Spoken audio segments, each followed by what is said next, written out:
What if the biggest thing holding you back isn't your situation, your past, or even other people, but the thoughts you keep agreeing with?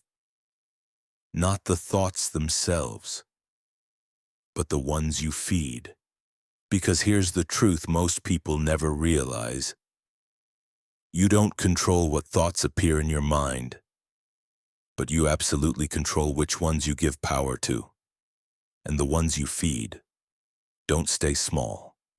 They grow roots. They spread. They shape how you see yourself and your entire life. So if you've ever felt stuck, overwhelmed, or held back for no clear reason, this might be the real reason why.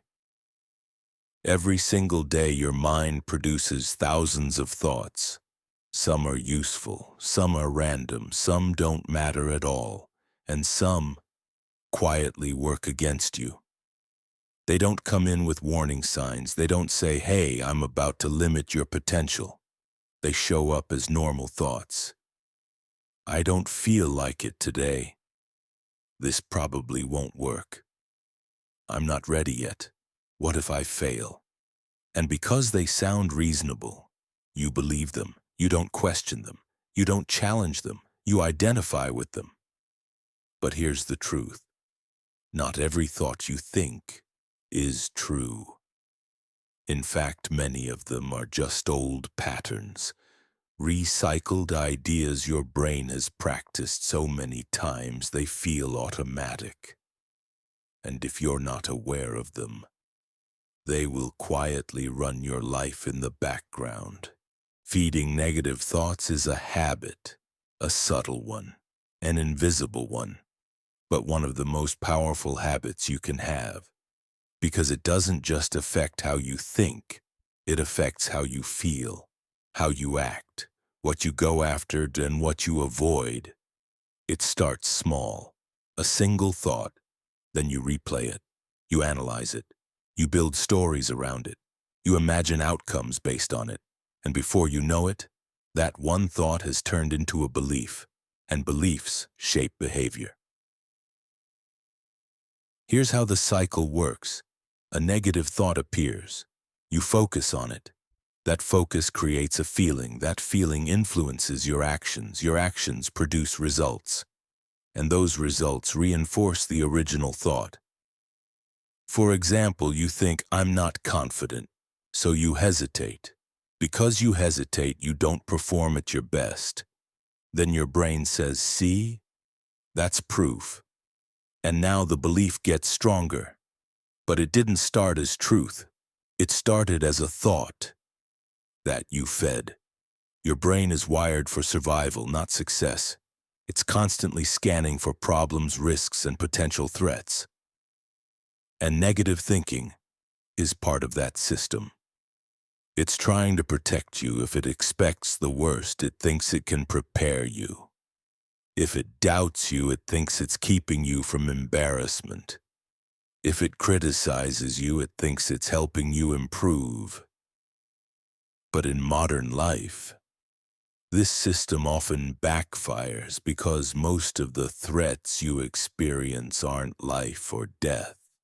They're social risks, emotional risks, personal challenges, and instead of helping you navigate them, your mind holds you back from even trying. Imagine if you believed every single thing someone told you, without question, no matter how negative, no matter how inaccurate. That's what most people do with their own thoughts. They treat them as facts. But your mind is not always accurate. It's influenced by past experiences, emotions, fear, conditioning. So when a thought says you can't do this, it's not a conclusion, it's a suggestion, and you don't have to accept it. This is where everything changes. You are not your thoughts. You are the one aware of them. There's a gap between you and what your mind produces, and in that gap is your power. Because once you realize that a thought is just something you're experiencing, not something you are, You stop taking it so seriously. You stop reacting to every single one. You stop feeding the ones that don't serve you. Most people try to deal with negative thoughts the wrong way. They try to fight them. They argue with them. They try to force positive thinking. They push them away. But here's the problem. Attention is fuel.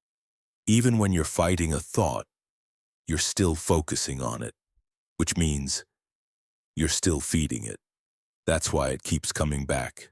Stronger, more convincing, more persistent. Instead of fighting your thoughts, detach from them.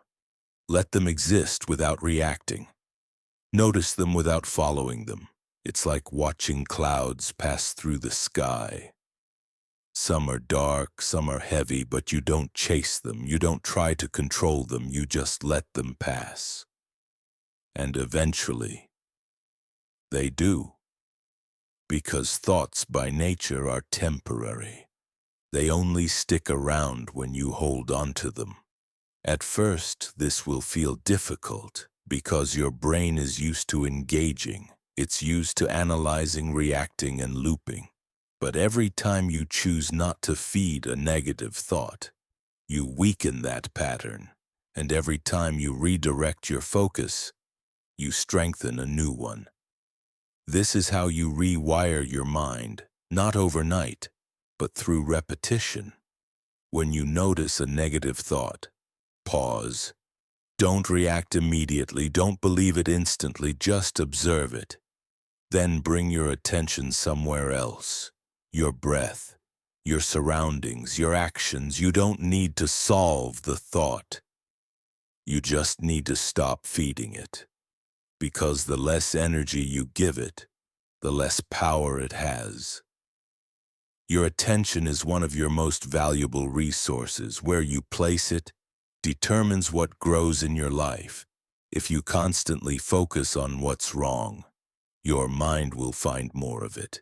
If you constantly focus on doubt, your confidence will shrink. But if you start directing your attention with intention, everything changes because your mind follows your focus. Mental discipline isn't about controlling every thought.